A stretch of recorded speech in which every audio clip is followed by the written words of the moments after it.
Njëherë Aliu Zoti qoftë i kënaqur prej tij, shok i profetit alayhis salam, shikon Ammarin, një shok tjetër i profetit alayhis salam, e pa që çfryu për diçka.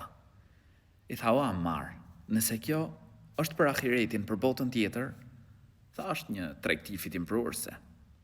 E nëse kjo është për këtë dynja, dije tha që është marrëveshje e humbur. Tha kam medituar në kënaqësitë e dynjas dhe i kam gjetur tha në 7. Në të ngrënit, në të pirit, marrëdhëniet intime, veshmbathje, nuhatje, shikim, dëgjim. Tha për sa i përket ushqimit, më e mira tha normal është mjalti, por edhe mjalti tha del prej një insekti. Për sa i përket pijes, tha uji, më i mirë është uji. Por edhe uji tha kur njerëzit e kanë tha e shpërdorojnë. E kur nuk e kanë tha është gjoja më e çmuar.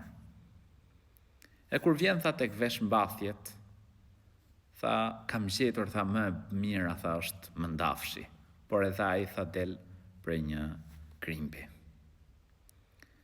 E për sa i përket tha marrëdhënieve intime, mjafton tha që bashkohet vendi pra 2 vendet ku prej tyre del pra urina. Tha dhe mjafton tha që gruaja tha zbukuron më të bukurën e saj, ndërkohë që synohet tha gjëja më e shumtuar e saj. E nëse do të pyesësh tha për nuhatjen, më e mira tha misku. Por edhe misku merret prej një kafshe. E përsa i përket dëgjimit tha, ato i merr era fjalë. E përsa i përket shikimit pamjeve të bukura, edhe ato si iluzione, tha nuk zgjasin, kalojnë. Pra imagjinoje ti i përmblodhi në 7 gjëra, që nënkuptohet të gjitha këto kënaqësi janë kalimtare, janë momentale. Gjë që e bën njeriu të reflektojë për diçka të përjetshme dhe të punojë për atë të përjetshmen. E përjetshmja është xheneti, ku mirësitë nuk mbarojnë. Nuk janë kalimtare, nuk janë momentale, por janë të përjetshme.